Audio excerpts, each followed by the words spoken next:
Olá, pessoal. Tudo bem com vocês? Vou ligar a câmera aqui para que vocês possam me ver um pouquinho. Eu sou a Patrícia, professora de biologia. Eu vou apresentar para vocês o roteiro 6 que vocês vão receber agora nessa próxima semana, ok? São atividades da apostila de vocês, da página 90 a 94. E nós vamos conversar um pouquinho sobre as informações que tem lá na apostila e tudo mais. Para quem for fazer o roteiro pelo Forms, vocês vão perceber que já tem um vídeo explicando tudo que eu vou falar sobre os seres vivos desse roteiro, tá? Mas quem for retirar a atividade impressa, de repente não vai poder assistir esse vídeo, tá? Então, os dois vídeos vão ajudar vocês a fazerem essas atividades, tanto aquele que está no Forms, quanto esse que vai estar no YouTube da escola, ok? Então, vamos lá, vamos começar. No roteiro anterior de vocês, o roteiro 5, vocês estudaram sobre plantas, ok? Sobre as características dessa. Na realidade, nós começamos o estudo sobre os reinos, 5 reinos, né? Que nós vimos a classificação, a taxonomia e tudo mais, como que se dividia. Aí no roteiro anterior, no 5, nós estudamos sobre o reino das plantas e nós vimos algumas características das plantas, o tipo de célula, que ela tem uma célula eucarionte, que ela é um ser que produz o seu próprio alimento, por isso que ela é chamada de autotrófica, através da fotossíntese, ok? Nós vimos o tipo de célula, o tipo da célula dela é diferente, tanto das algas quanto das plantas. Nós fomos, quem estava presencialmente, nós fomos até ao laboratório para poder ver no microscópio, tá? Eu coloquei um desenho de uma célula vegetal. Ela é diferente porque além da membrana plasmática, ela também tem uma parede celular. Você tá vendo que ela é mais grossinha assim no envolto dela. Ela tem presença de cloroplastos, que é onde ocorre a fotossíntese também, presença de vacúolos, então é uma célula que tem algumas coisas diferentes da célula do animal. Foi isso que nós estudamos no roteiro anterior. Agora, nesse roteiro, nós vamos mudar o reino, nós vamos para o reino animal, ok? Que tem algumas características próprias também. Ela também são células eucariontes. Qual é a diferença da célula eucarionte para procarionte? A eucarionte, o núcleo dela, tá, onde fica todas as informações genéticas, ela tem uma voltinha, tá, que protege essas informações genéticas. O núcleo dela tem um envolto celular. Tá? Nas células procariontes, que são dos seres mais simples, como as bactérias, por exemplo, não tem essa membrana celular. Então, tanto as plantas quanto os animais têm essa célula que é a célula eucarionte. Só que agora ele se difere das plantas pelo tipo de alimentação. As plantas produziam seu próprio alimento, então elas são chamadas de autotróficas. Os animais não, os animais eles vão em busca do alimento, tá? Eles precisam se alimentar, precisam caçar, precisam comer de alguma maneira. Então por isso que eles são chamados de heterotróficos, ok? São pluricelulares também, eu esqueci de falar lá das plantas, as plantas também são pluricelulares, número de células, ok? São muitas. Agora, os animais, eles são aeróbicos, eles precisam de ar, tá? Tanto eles precisam do oxigênio que eles retiram ou do ar, né? Ou da água, ok? Eles fazem reprodução sexuada ou assexuada. Sexuada é quando precisa do gameta masculino e feminino, tá? Não precisam fazer o sexo em si, não precisam ter a cópula, mas precisa ter o gameta feminino e masculino, eles precisam se encontrar em algum momento, tá? E a assexuada, tem a palavrinha a na frente, tá? Que significa que eu não preciso do gameta feminino e masculino. Por exemplo, a estrela do mar, se eu cortar um braço da estrela do mar, o próprio braço me dá origem a um novo ser, tá? Então não preciso desse gameta. Então essa é uma característica de reprodução do reino animal que nós estamos estudando. E também está dizendo, mudar a tela aqui para vocês, que eles não precisam de clorofila, né? Então, eles não possuem celulose nem clorofila, porque eles não fazem fotossíntese, e os animais possuem tecidos e órgãos.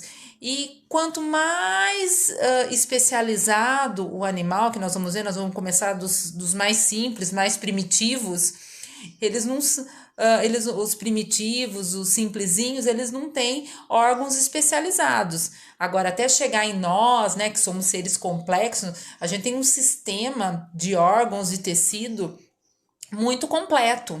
Então, quanto mais simples o animal, mais simples os órgãos e tecidos. Quanto mais complexos, mais completos esse sistema. Ok? Vou mudar aqui para vocês verem. Aí, o que acontece? Nós estudamos os reinos, nós vimos que eram 5. O reino das bactérias, o reino dos fungos, o reino das plantas, né? Agora, nós estamos estudando o reino dos animais. Mas esse mundo animal é muito vasto, tá? Você imagina a quantidade de animais que tem. Então, seguindo aquela classificação que nós estudamos, nós vamos entrar nos filos. Nós vamos dividir esses seres de acordo com as características que eles têm. Aí está marcado o nome de todos eles. Nós vamos ver um por um, poríferos, quinidários, nem vou falar o nome de todos, que aqui agora eu falo específico de cada um. Os poríferos, tá? São seres primitivos, eles nem se locomover, eles se locomovem, tá? Ficam paradinhos lá no fundo do mar. Esse que vocês estão vendo é uma esponja do mar, ok? São os poríferos. Eles não possuem órgão, eles não têm capacidade de locomoção, mas eles são considerados do reino animal, ok? Aí tem o outro, quinidários. Talvez esses nomes dos filos não sejam tão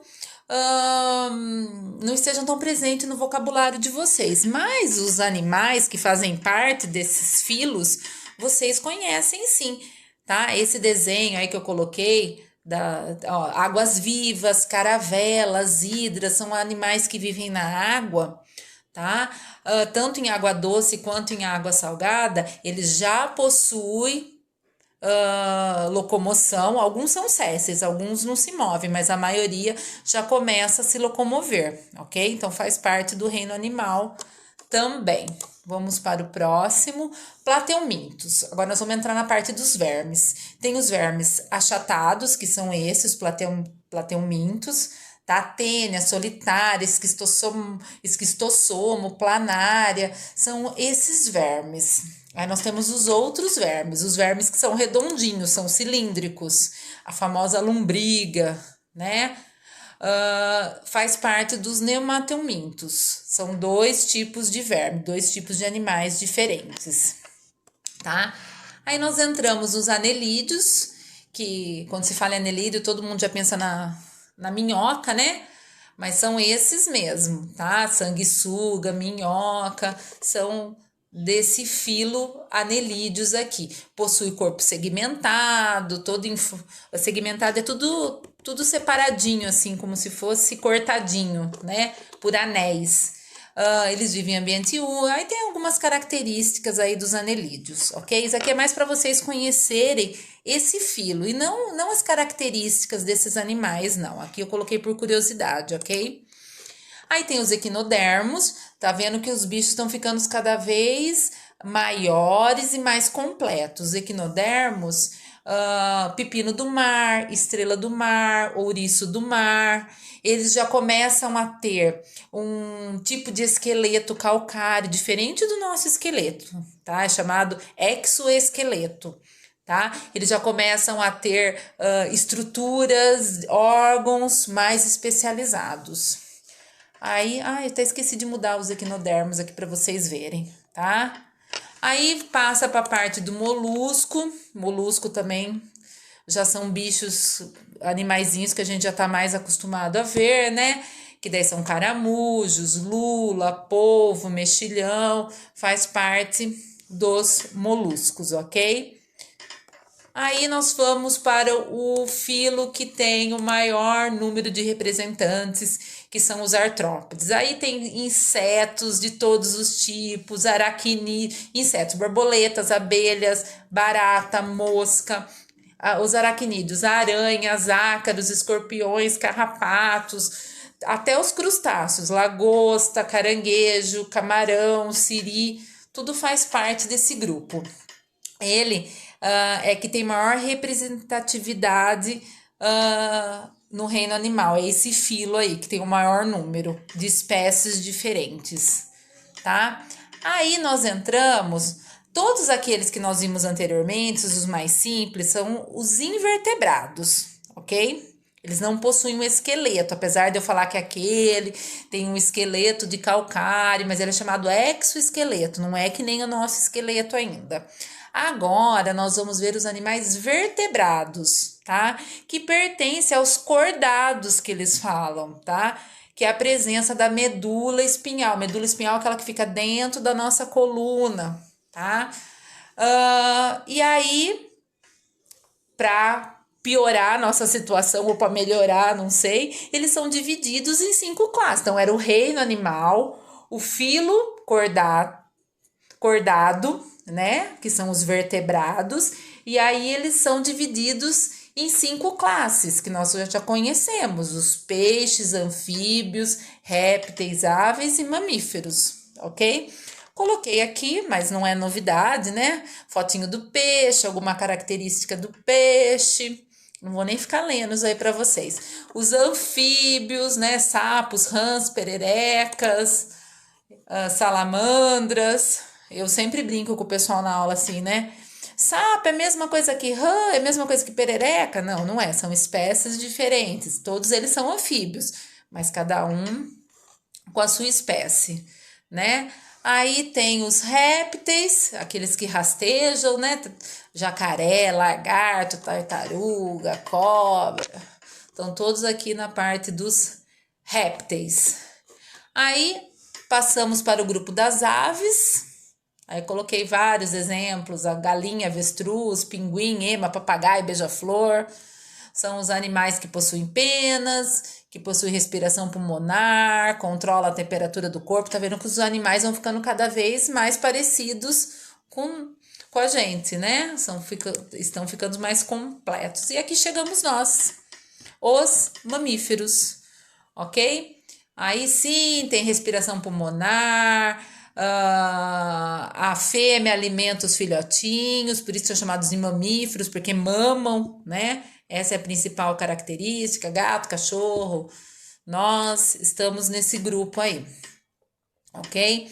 E aí, para encerrar essa aula, lá no roteiro vocês vão ter 5 questões, super tranquilas questões, perguntando sobre a classificação dos seres vivos, sobre as características dos animais, aquelas das células, eucariontes, o jeito que eles se alimentam, né? Reprodução, tudo isso que tem nesse vídeo tem naquele outro vídeo que vai estar postado no Forms também, tá? Tem algumas perguntas de múltipla escolha, baseado nisso que eu falei rapidinho aqui para vocês. Tem um poema também, que é para vocês analisarem o poema e depois descrever os animais que tem nesse poema, bem tranquilo, né? E a última questão que fala qual é a principal diferença entre o reino animal e o reino vegetal. Gostaria que vocês focassem nas características das células, características de alimentação, e número de células também. Colocar, né? Se são eucariontes, se são procariontes, se são multicelulares ou pluricelulares, e se são autotróficos ou heterotróficos. Bem tranquilo, tá joia? Espero ter ajudado vocês. Qualquer coisa pode me chamar, tá bom? Um abraço a todos.